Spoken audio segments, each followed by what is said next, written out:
Good evening and welcome to Iowa News and Views. My name's Joe Balcom. Thanks for joining us. Iowa News and Views is a community affairs program brought to you by volunteers here in Iowa City at the Public Access Studios. I'd like to say happy birthday to the crew. We're doing 1 year this month, the month of February 1998, that we've been on the air. I hope you're recording all these and saving these shows just like you would this old house, because these are the kind of shows you're going to want to watch again. Tell your friends about us. We're seen in 14 Iowa communities around the state, and we're glad to be with you. We have a very interesting program tonight. We're going to be talking about conservation design and ways that we can be addressing water quality issues through the use of plant materials and a variety of techniques. And with us is James Patchett and Gerould Wilhelm, who are here from the Conservation Design Forum. They both work there and are here in Iowa City to conduct some workshops in the next couple days on what their company is about. Jim, what's the nature of Conservation Design Forum? What do you guys do, and what are your credentials? Well, Conservation Design Forum is a multidisciplinary planning, design, and ecological restoration firm.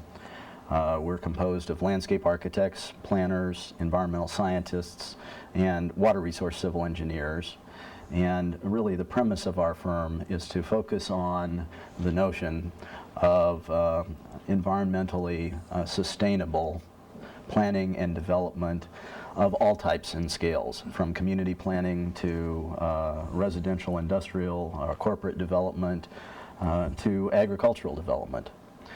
And that's really kind of a broad thing, but it's something that we have approached from this multidisciplinary background. That's kind of the forum concept. It's a diverse kind of range of disciplines and expertises that are brought together to share in a common pursuit. Mm-hmm. And it's really that diversity of skills that are blended together that we believe will hopefully help us achieve our goals of sustainable planning and development much more effectively than we could as any particular discipline or a couple of disciplines trying to do these things by themselves. I see.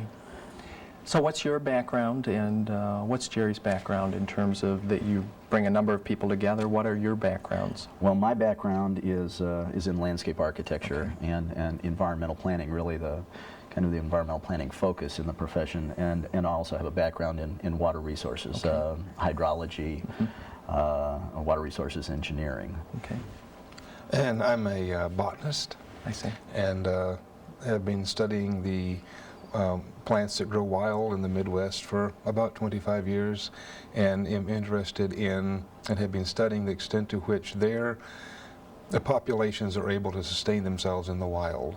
This involves partly restoration and ecology and that sort of thing. Great. I had the opportunity to attend a workshop a year ago, approximately, when you were here in Iowa City talking about one of the things your firm does. And basically, to give our viewers some sense, you were showing slides of some commercial kind of office buildings and the like, which in a most traditional sense we'd see with turf grass around them for as far as you could see, with sprinklers and mm-hmm, somebody mowing every 5 days. But the slides you showed juxtaposition that kind of viewpoint against kind of natural prairie plantings on those sites, and kind of a totally different way of approaching landscaping. Well, that's one phase of the types of projects that we work on, the landscape restoration element. There are a lot of other factors mm-hmm, that would be brought into any particular type of design. But one of the basic premises is an understanding that every acre on the earth is unique unto itself. It has its own fingerprint. Traditional forms of development are oblivious to this. Mm-hmm. They rarely take into consideration the unique ecological factors that influenced the evolution and development of that particular piece mm-hmm, of ground and the surrounding land mm-hmm, as well. Mm-hmm. We're certainly not against turf grass. I mean, there are many, many useful applications for turf grass, but there are liabilities associated with its use everywhere. Mm-hmm. And so what we try to do in many situations is to deploy where it's appropriate, the native vegetation in a way that provides a whole range of benefits. And that can be cost savings benefits because we're looking at less maintenance. That can be a broad range of ecological benefits. Okay. And Jerry might want to dwell a little bit on some of those as well. Well, one of the critical aspects of the contemporary landscape is, whether it be corn or trees planted along the road or lawn, or plants planted as shrubs around the house, is that they are planted, and that there are no seeds, and there's no population, there's no future in it. There can be no evolution, and there can be no well, there can be no reliance on yesterday, or an experimentation today, or a promise of tomorrow.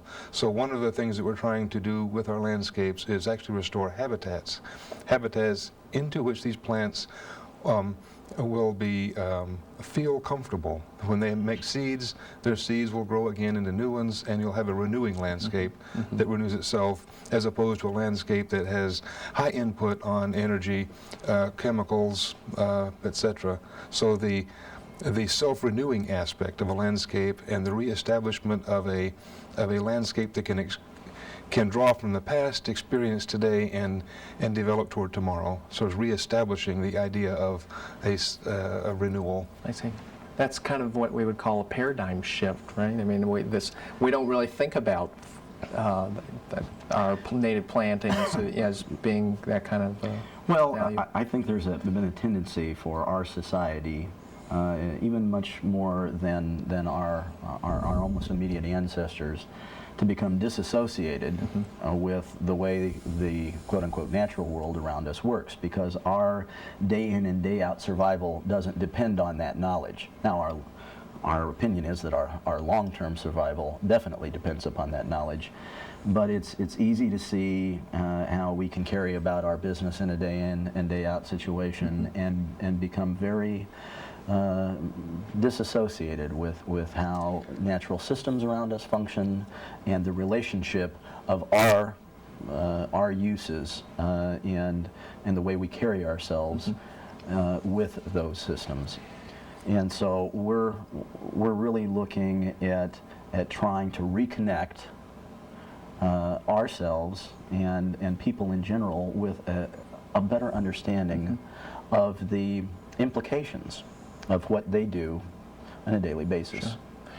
You guys are also in business, though, and you need to convince your clients that this kind of a different approach to things is working. How's that going, Jerry? I think it's doing fairly well when the clients become aware of the issues and become aware of the economics of it, become aware of the cultural implications of it, and once they're aware of these things, we have often very enthusiastic clients. However, one of the aspects of our particular business is different from other aspects, is that it usually is an ongoing, long-term relationship with a client. It isn't an installation, a 30-day performance and a disappearance.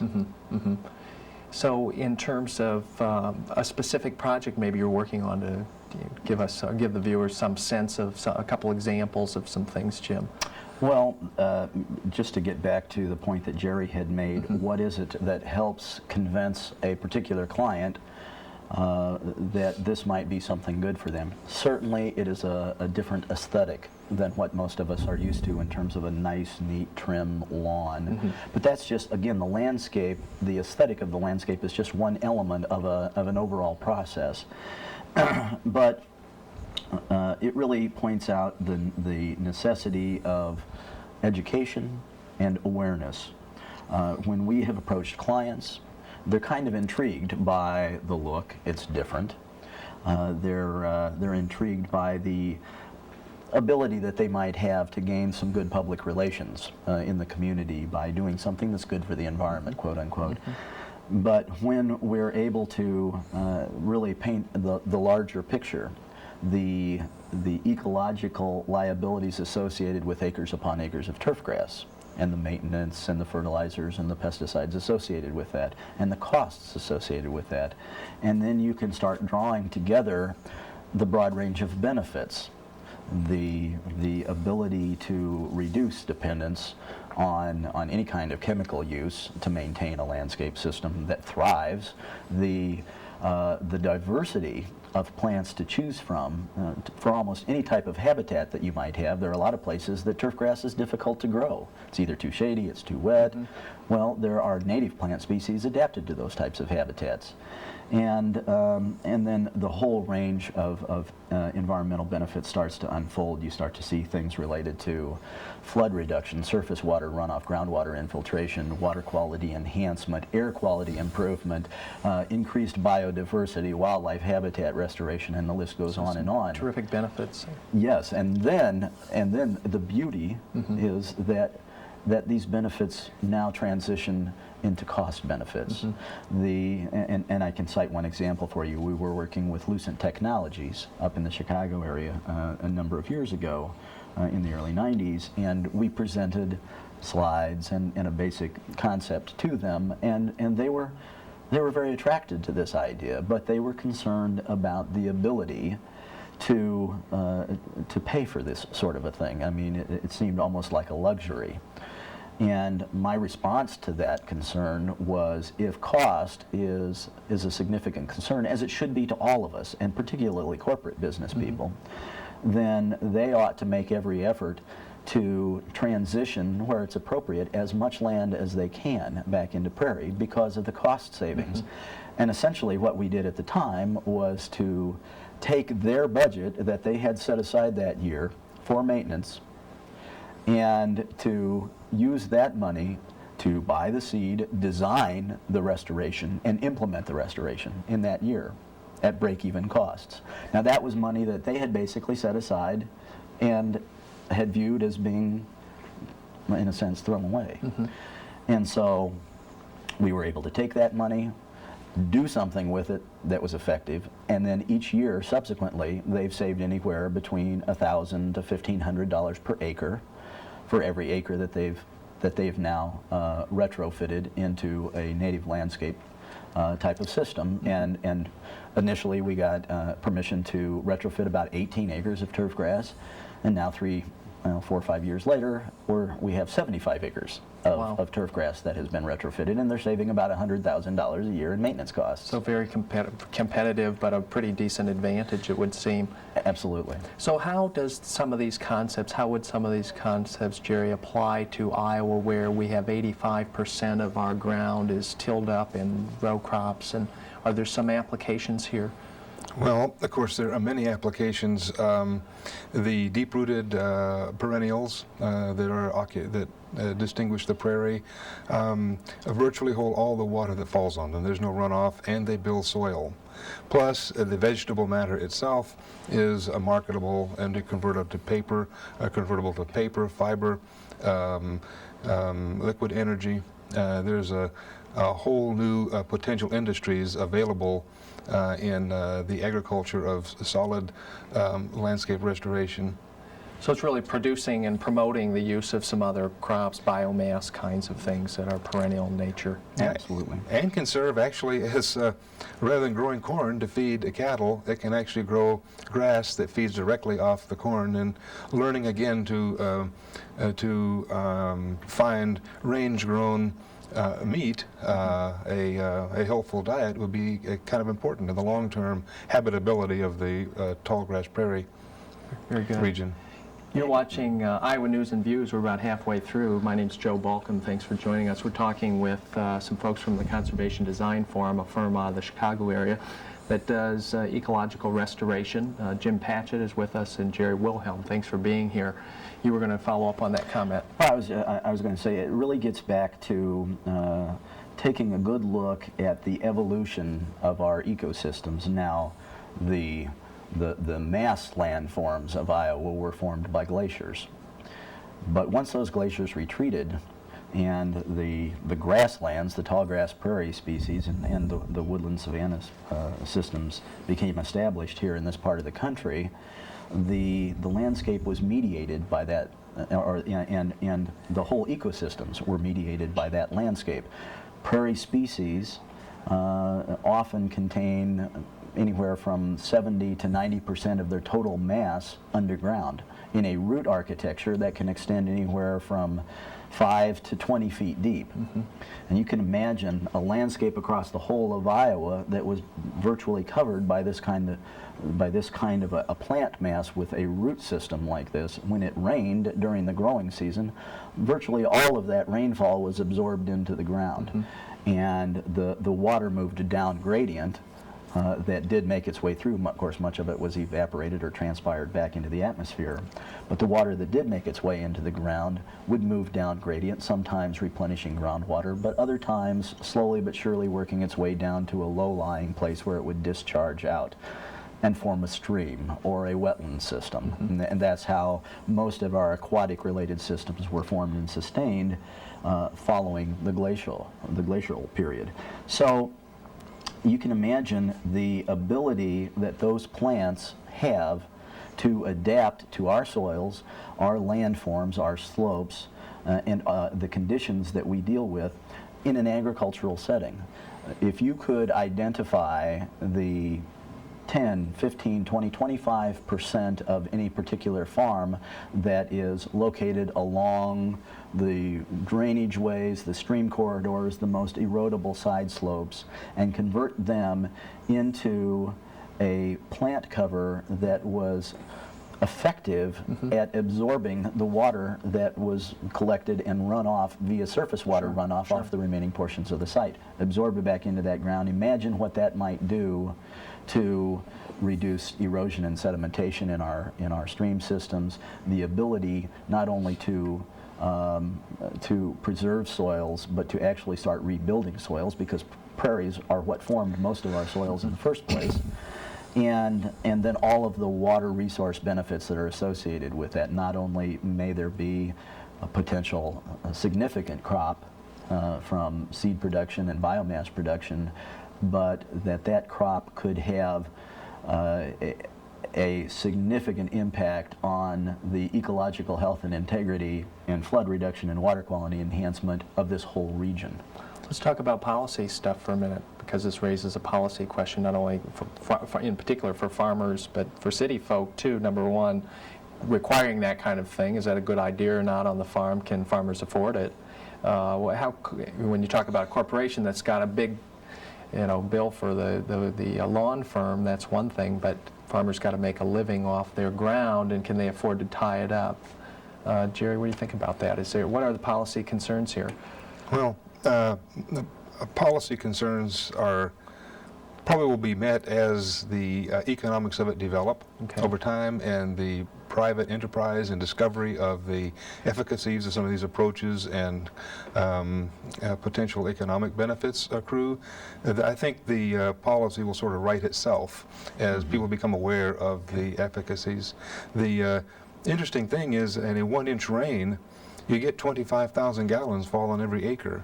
And so in 40 acres, you've got 1 million gallons of water that wind up dirty into the rivers. Right.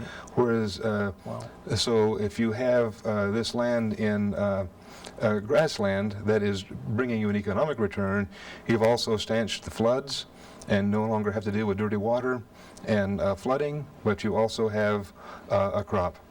That's and we're only just opening the door on the potential economic uses there. What was that figure again? I'm just to get this. 1 inch of rain equals 25,000 gallons of water per acre, approximately. Yeah, about 1 million gallons of water fall out over every acre every year. That's about 37 inches, 35 inches, maybe a little bit less. So you figure 4 inches of rain would be 100,000 gallons. So 1 inch would be 25,000 gallons of water. And that's a lot of water. Yeah, it is. And a well-rooted, see, corn has maybe 800 to 900 kilograms of root mass per hectare, whereas the prairie grass, even after 5 years, will have, close to 18 to 19,000 kilograms of root mass per hectare. This is almost 20 times the root mass, and this root mass is organic matter. This may sound a little boresome, but it has considerable relevance to the actual building of soil rather than the oxidation of soil, and to the ability of the land to hold water. Actually, a well-rooted prairie grass can hold virtually all the water that falls on it. A 15-inch rain in 1 hour over saturated prairie grass would not run off. I see. Jim, how about in cities? Do we find ordinances against developing prairie and those kinds of things? Have you run into that? Well, yes. They're almost. It seems that almost anything that is proposed that may be more ecologically sensitive is against some code or ordinance, which just again necessitates or dictates the importance of getting education and getting this information in front of the decision makers. We have run up against weed ordinances. You know, your landscape can't be over 10 inches tall. We've run against curb and gutters, sealed storm sewers, all of the things that essentially dictate waste. And when we've had the opportunity to explain our approach and the ideas, we have never had a village board or a planning commission reject these ideas. So you've had to make those pleas and get those Yes, we have. With every Sure. new Yes, we have. jurisdiction. Is that right? That's very good. Yeah. And but it makes too much sense when they really learn about what it's all about. It simply it rides on its own merit. So how do we go about changing this cultural aesthetic that we all want this green lawn, cut nice? You know, the kids in my neighborhood have pointed out to me that all the plants in our neighborhood are not really alive. They're just not dead. They're more like prisoners of war, growing there until the warden replaces them, but there are no live trees with little ones. They note that the adults' landscapes are drug dependent, that when the leaves fall on the ground in the fall, it is as if they've done something dirty there, and the adults are out there quickly putting them in the black bag and sending them off to the landfill. And the kids have noticed these things. And then there's nothing left for them except to default to the video game in somebody's basement. And so they realize they're growing up in a world that has no life in it, and it's empty. And so the children find that when there's a helpful place to play, where there's diversity, where there are living things, there's mysteries, there's a lot more gratification playing outdoors. So children are telling their parents that there's something wrong with their subdivisions and with the way their view of the world. They're too comfortable living with dead things and not comfortable enough living with living things. Good point. You guys have been in Iowa a few times with this message. You're going to be doing some things later this evening and then tomorrow. Right. How's the message going over here in Iowa? Well, I think it's being received well, and we do have several projects that we've been fortunate enough to be involved in here, specifically working with the city of Coralville along Clear Creek, and looking at what could be a very important restoration initiative with the city. We're working with the Pella Corporation. We've just recently started to work with them on a project in Story City where they're building a new manufacturing facility and working with their architects and landscape architects, and also with the local Story County Conservation Board to integrate native landscape systems into this 75 or 80 acre facility. And I think it'll be one of the first opportunities that I've seen here, and I'm sure there are others that I'm just not aware of, where a corporate client is really looking to try this on a fairly broad scale in a corporate side. I see. So, go ahead. Iowa folks seem pretty solid and seem pretty open to ideas that look like they're going to work. That's good. So what other public entities are you working with? There's obviously a lot of ground owned by local government, state government. Are there other projects that you're involved with? Did you mention the Coralville Yes, yeah. corridor? And that? Here in Iowa or in general? In Iowa? Well, actually, we're just kind of getting our foot in the door. We have been participating with the NRCS and some other local agencies, just very preliminarily on the Iowa River Corridor Initiative. I see. And that may include a new scenic bypass between Iowa City and Amana and up into the Tama-Toledo area. There are some real strong potentials for ecological restoration on a mass scale. And of course, that could have a very, very positive effect on the residents of the Iowa City Coralville area as it relates to flood reduction and other sorts of things like this. Very good. We've also learned a lot from Iowans, such as Rich Patterson up at Indian Creek, Right. and the great restoration work he's doing there. And In particular is tendency to want to involve young people in it and to enfranchise tomorrow and the next generation toward these ideas. It's pretty gratifying. That's a powerful message, I think, and one we're going to wrap it up on. Appreciate you both being here. Our pleasure. Jim Patchett, Jerry Wilhelm, our guests today from Conservation Design Forum. They're out of the Chicago area doing some work here in Iowa to try and open our eyes to some of the benefits of looking at the landscape differently and using some different kinds of plant materials in so doing. Keep up the good work, and we'll pay some more attention in the future to how things are coming. Great. Thank you very much. You're welcome.